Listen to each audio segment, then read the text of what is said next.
And welcome back to Hannity. We're only 15 days away from Election Day, and this past Saturday in Gettysburg, Pennsylvania, Donald Trump laid out what he will do in his first 100 days in office and his contract with you, the American voter. Here are some of the highlights. What follows is my 100-day action plan to make America great again. A constitutional amendment to impose term limits on all members of Congress. A requirement that for every new federal regulation, 2 existing regulations must be eliminated. We will cancel all federal funding of sanctuary cities.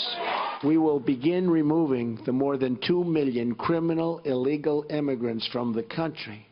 These are drug dealers, gang heads, gang members, killers. We're going to suspend immigration from terror-prone regions where vetting cannot safely occur.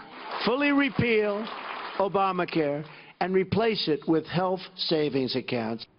All right, joining us now, Donald Trump's running mate, Indiana Governor Mike Pence is with us. Governor, good to see you. But this actually goes deeper than just 10 things. This is really about 28 specific promises. I wanted to give you an opportunity to outline it for people. Because, you know what, we do talk a lot about non-substantive issues, and I figured this is a good opportunity to talk about what, how are we going to get this country moving again? Economically, foreign policy, protect the homeland. Well, Sean, and I appreciate the opportunity. I think what Donald Trump laid out in Gettysburg is really what this election's all about. It's a choice between 2 futures. Never in my lifetime have I seen a more dramatic choice between the policies of Hillary Clinton, who wants to raise taxes, have open borders, continue the kind of trade deals that are costing jobs, hollow out our military, walk away from the high ideals of the American people enshrined in the Constitution, and Donald Trump, who you heard lay out that plan in the way that he's been laying out now for months, a plan to really make America great again by rebuilding our military, ending illegal immigration, cutting taxes, repealing Obamacare, having the kind of trade deals that support jobs, and having appointments to the Supreme Court of the United States that will uphold those constitutional ideals. Those are the big issues. That's the big choice. But I have to tell you, at rallies here in North Carolina today, that it's the enthusiasm for that agenda, the enthusiasm for Donald Trump's vision to make America great again, I think is driving us toward a great day on November the 8th. You know, for a Republican to win, if we look at historically, you have to thread the needle. You've got to win North Carolina, must win. You've got to win Florida. You've got to win Ohio. You've got to win Iowa, hopefully New Hampshire and New Mexico, and hopefully then put other states in play. As you look at the electoral map and you look at the poll numbers, it has you close in a lot of these swing states, but down in some of them. How do you interpret that? Do you think there's a Brexit effect? Do you think there are people that won't admit they're voting for Donald Trump, or do you believe the polls? Well, the only poll that matters is going to be finished on November the 8th. That's first. But, there's a couple national polls, Rasmussen and Investors Business Daily, that actually have us leading. In North Carolina, just today, Fox reported that we're only down 1 here in North Carolina. But I got to tell you, Abraham Lincoln said memorably, believe nothing of what you hear and only half of what you see. What I'm seeing on the ground here in North Carolina, what Donald Trump and I saw in Cleveland on Saturday night, him in Naples today, in Florida today, there's an enthusiasm on the ground like I've never seen in my lifetime. I mean, people are coming out, some of whom have been, How do you feel about the early vote really numbers? Disappointed in politics for years. I got a chance to see early numbers in Iowa, in Ohio, in Florida. Dems are down almost about half of where they were at this point in the campaign, early voting in 2012. How do you interpret that? Do you think that's a sign? Do you think the crowds are a sign? Do you think that translates into an enthusiasm your campaign has? Hillary's small crowd shows a lack of enthusiasm? Well, we're watching that, and that you're seeing some evidence even in the state of Ohio that counties that Barack Obama won are significantly down.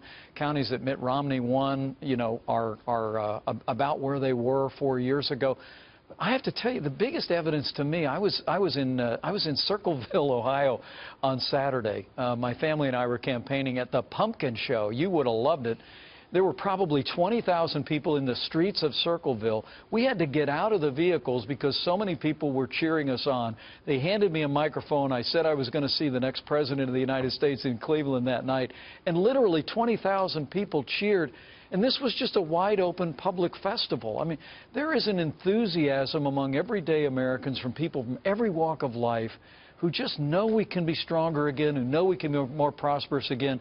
And that 100-day agenda that you started out our conversation with, I think gives people a place to go. And hopefully it also gives some Republicans a place to go who aren't quite there with us yet. I mean, I said today in North Carolina several times that it's time for Republicans to come home. We've got support from independents. We've got support from many Democrats.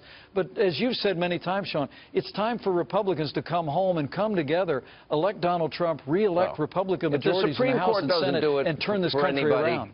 There's no excuse. They'll get the Hillary Clinton they deserve if they don't see just on that one issue, or vetting refugees, or cutting taxes and lowering the corporate tax rate, and energy independence, and eliminating Obamacare. If they can't see the differences, at this point they're a lost cause. Let me ask you, Donald Trump has taken a lot of heat over talking about a rigged election.